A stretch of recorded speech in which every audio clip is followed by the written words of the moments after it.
MG, wanna welcome you to Meridian Gardens.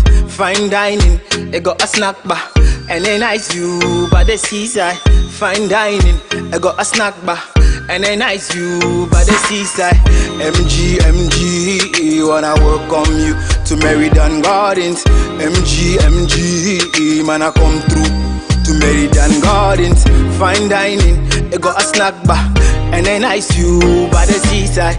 Fine dining, I got a snack bar and a nice view.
It's Cam1 TV.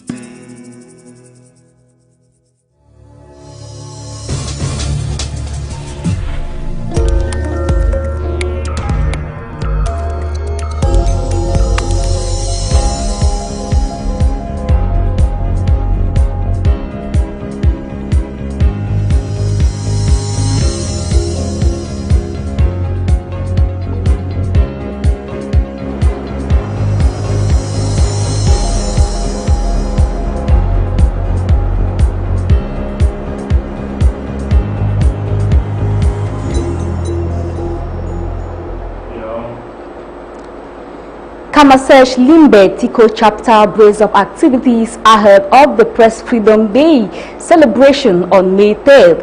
These as they continue with their tour visit to some delegations, institutions and others.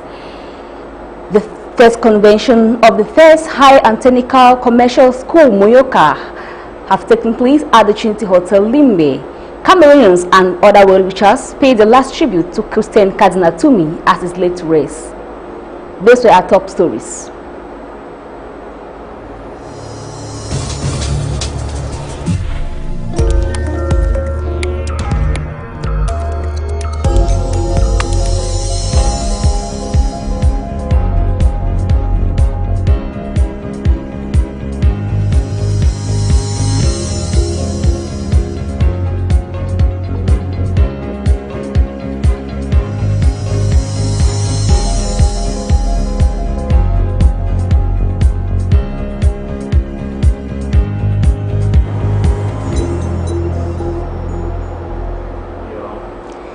Greetings and thanks for watching the newscast on Cam1 Television. I am Ebonge Pierret Etar.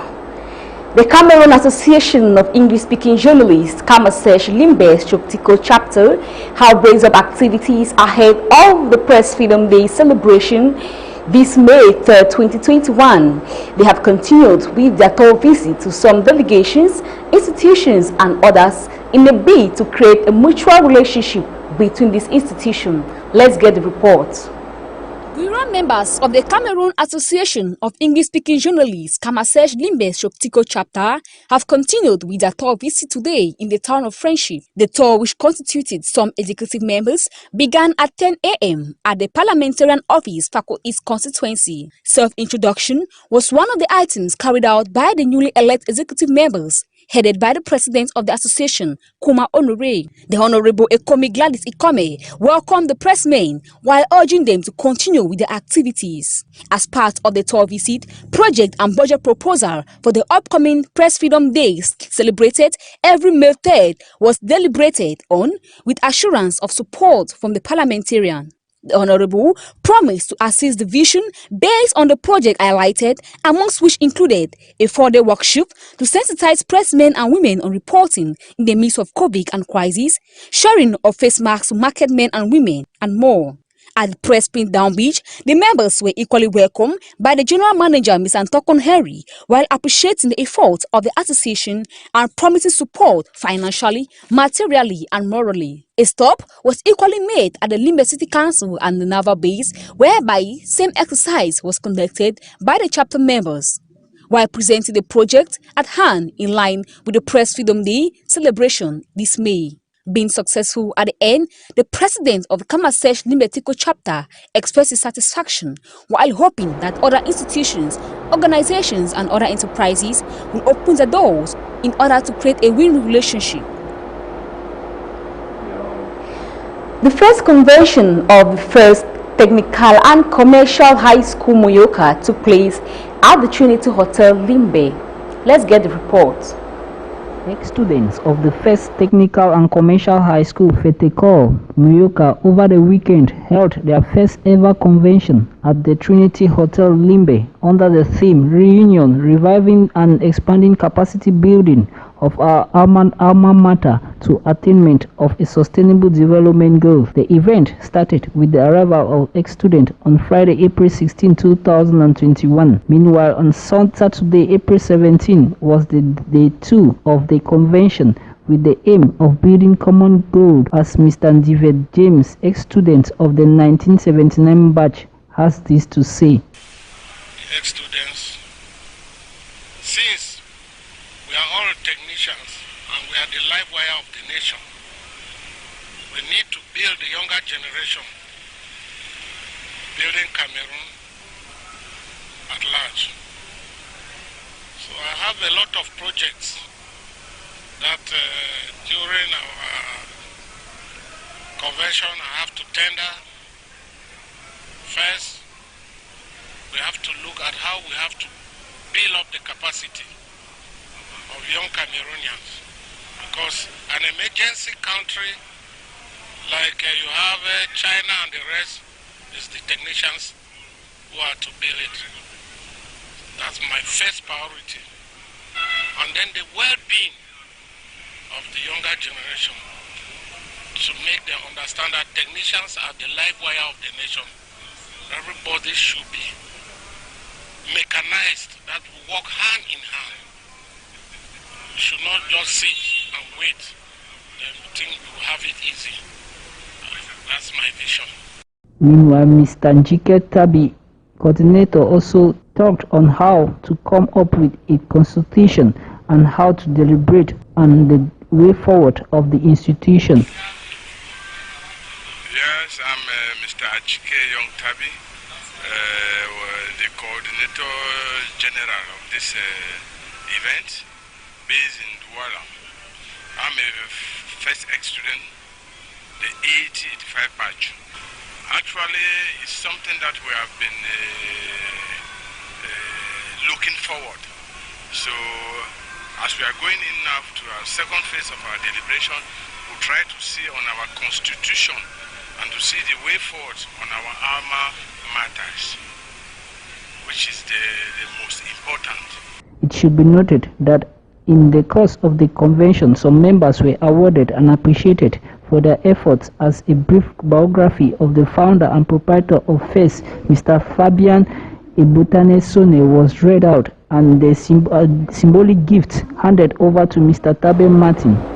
The convention ended with group photographs of the different badges of the institution. Cameroonians and other well-wishers have paid the last respect to Christian Cardinal Tumi, a religious advocate who passed on the early days of April 2nd as a Good Friday.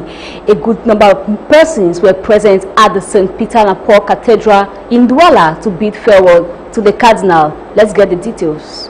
There was a mass turnout at the Douala Cathedral in Cameroon for one of the last tributes to Cardinal Christian Tumi, the beloved bishop who died at the age of 91. His death in early April moved the hearts of the entire country, in particular those of the Catholic faith, as he was a fervent advocate for peace in the Anglophone crisis in Cameroon. Cardinal Christian Tumi had fought to highlight a process of dialogue between the government, separatists, political actors and populations of the northwest and southwest regions of the country. Archbishops and bishops from all of Cameroon's ecclesiastical provinces, the governor of the Littoral region and other dignitaries, as well as well-wishers, accompanied the casket to the St. Peter and Paul Cathedral in Douala. A mass was said by the Apostolic Nuncio to Cameroon and Equatorial Guinea. 3 other masses and prayer sessions were scheduled throughout the day and night ahead of the burial ceremony on Tuesday, April 20, 2021. His Eminence Saint Cardinal Tumi, who died on the night of Good Friday, breaking Easter Saturday, was described by mourners as an exemplary clergyman who stood for truth. Cameroon has been ranked at the 135th position by Reporters Without Borders, an international profit and non-governmental organization with the primary aim of safeguarding the right to freedom of information. Our reporter tells us more. Reporters Without Borders, an international non-profit and non-governmental organization with the primary intent of safeguarding the right to freedom of information, has in its yearly ranking of press-free countries in the world established Cameroon at 135th position. The organization has deemed Cameroon as one of the most vicious countries in the world as pertains press freedom, especially considering the ongoing social unrest in the southwest and northwest regions, which has seeped into the nation. Social unrest and political ambiguities, amongst others, have backtracked Cameroon from its 134th position last year 2020 to its now 135th position. Reporters Without Borders also refuted the government's exposure of Cameroon's media outlets as excessive, as well as the detention and prosecution of media personnel, especially before military courts or tribunals or special jurisdictions. The RSF also cited some cases, like that of blogger Paul Chuta and the former director of Cameroon Radio Television, Amadou Vamoke, which they deem as unlawful detention. Expressing its deep disappointment as Cameroon sits as the only country in Africa where journalists are imprisoned without trials, with the exception of Eritrea, which has a higher standard of press freedom, better than that of Cameroon with a rank of 180th position. The non-governmental organization Reporters Without Borders has thus called on the Cameroon government to re-strategize their focus towards press professionals and press freedom in the nation. In financing the growth and sustainability of entrepreneurial women in the country, funds have been advocated from Cameroon government to aid these women. This was carried out by the leadership debate dinner, also known as 4D, in Douala. More information with our reporter.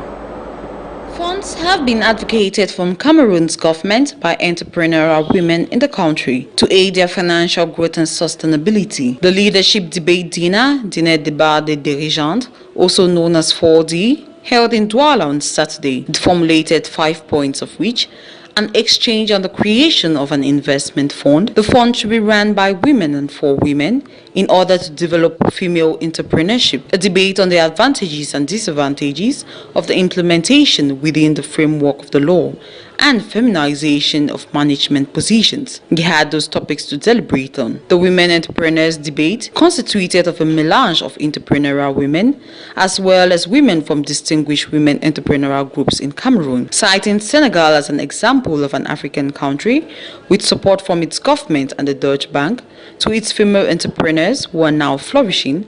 The co-moderator of the debates, Belle Laurenta Tene, portrayed how the government can start supporting its female entrepreneurs in getting to higher heights. The organization of this edition, headed by Thierry Tenet, was centered on highlighting the benchmark of policies for feminization and the promotion of female entrepreneurship within the Francophonie, to promote and network Francophonie African executives and leaders from Europe, Asia and Canada. Therefore, the members of 4D only hope for the resourceful endorsement of the project to elevate female entrepreneurs from the Cameroon government.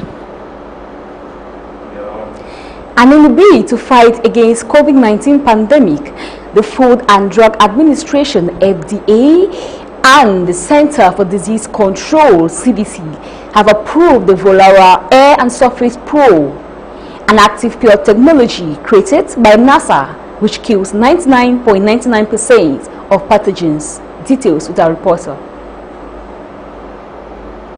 Living in a healthy environment should be a top priority to all.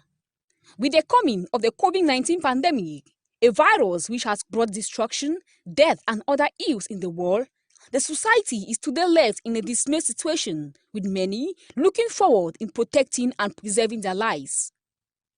Despite the practice of the barrier measures, which include social distancing, wearing of masks, sanitizing of hands, staying indoors and more, one can say that more is needed to fight the virus. The COVID-19 virus has led to the production of some vaccines, which are seen a way of protecting lives. It should be noted that some of these vaccines rather cause damage to the immune system. This is a case of the Johnson & Johnson's vaccine. According to reports, 6 cases of red blood clots among those who received the vaccine have been reviewed by officials. This has caused a pause for the vaccine, according as stated by the Food and Drug Administration, FDA, and Center for Disease Control. Volara Air and Surface Pro, an active pure technology, has come to fight and kill the COVID-19 virus. This technology is proven to kill pathogens, including COVID-19 virus, on surfaces and on air. We're doing all we can to not only increase awareness, but to change expectations and perhaps what people think is best to protect the people they care about most. We're working closely with ASHRAE, who's working closely with the CDC, to change indoor air quality guidelines. So we have a team of ASHRAE experts, including former president of ASHRAE and some of the current leaders of ASHRAE, helping work with us to collaborate on changing that awareness. Active Pure is a transformational advancement of this technology, and because of the difference it's made on Earth, it has been recognized by the Space Foundation as a certified space technology and also honored in our Space Technology Hall of Fame. Space certification and Hall of Fame honors are awarded to those who have taken a technology developed for space and brought it back to Earth to benefit our lives here. Active Pure has enormous implications to help people on Earth. It's a real game changer. The medical guidance is cleared by the FDA as a Class 2 medical device, and now the same technology is available to every business, hospital, public space, school, and home in America. NASA has created this technology that keeps the inside of the International Space Station a clean, safe environment. An FDA compliance lab recently discovered that it kills virus in 3 minutes and other airborne SARS-CoV-2 virus particles, allergies, asthma, and more to come. A device safe for home and pet work in real time 24/7. It equally disinfects surface and air, make every indoor space safer. In independent third-party laboratory tests, Active Pure has been proven to destroy up to 99.99% of pathogens, including SARS-CoV-2, the virus that causes COVID-19, avian influenza, norovirus, hepatitis, HIV, and more. Volara F Surface Pro is committed to providing a life of healthy living, financial independence, and the freedom to live life on your terms. Air and Surface Pro covers up to 3,000 square feet. It should be noted that with Volara Air and Surface Pro, initiated by the Active Pure technology, It is certain to reopen businesses, reunite communities, and protect lives. For more information and questions, visit http://www.volara.com/drjc74 or contact Dr. Brooks, a corporate liaison for Volara, on 518-466-9225. President Idris Deby of Chad has been confirmed dead following injuries received at the battlefront in the fight against rebels in the north. Our reporter files in the details. President Idris Deby of Chad has been confirmed dead following injuries received at the battlefront in the fight against rebels in the north. The Chadian presidential race had provincial results released on Monday, with President Idris winning a seat term with a 79.3% advantage. He was programmed to deliver a victory speech, but delayed it to get into the military camp. He was attacked by Front for Change and Concord in Chad, FACT rebels, at the camp. President Idris Deby's 31 years of power was abruptly ended. Marshal Idris Deby was a former military officer and became president of Chad in 1990 under the Patriotic Salvation Movement. He took over the reins of governance after leading a rebellion against former Chadian President Hissène Habré in December 1990. In January 2006, he added IDNO to his name and has been described by many media sources as authoritarian. He won the 2021 elections, which began his 31st rule as president of Chad, but has come to an end hours after his victorious proclamation. And in sports, the indomitable Lions goalkeeper Andre Onana may soon part ways with his club side Ajax Amsterdam. Our sport reporter tells us more. The Cameroonian goalkeeper and the Dutch club did not agree on a contract extension. Andre Onana may not be an Ajax Amsterdam player next season. The Cameroonian goalkeeper failed to find common ground with the Dutch club, who actively wanted to extend his contract, which ends in June 2022. It is the club's sporting director, former Dutch international Mark Overmars, who announced it in the media. The conditions are not really right. Maybe he plans to leave in July. It is a pity that we were not able to reach an agreement, lamented the Dutchman to ESPN Media.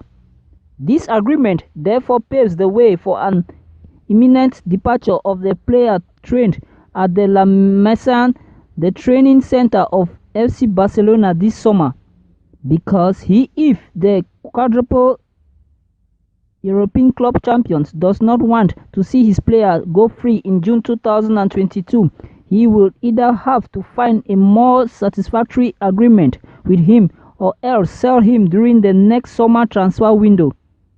For the time being, the goalkeeper situation remains very vague. However, since he was suspended for a period of 1 year for doping by UEFA in February 2021, a sanction that has necessarily cooled his suitors like Borussia Dortmund, even if the indomitable Lions appealed to the Court of Arbitration for Sport. As a reminder, Andre Onana arrived at Ajax Amsterdam in 2016. It was with the Dutch club that he won the very first trophies of his career, sometimes favoring the latter to the detriment of the Cameroon national team, as was the case in 2017 when he declined a call for CAN 2017 to try again a starting place within the club. He notably won the local championship in the 2018 to 2019 season, the Dutch Cup and Super Cup in the same year.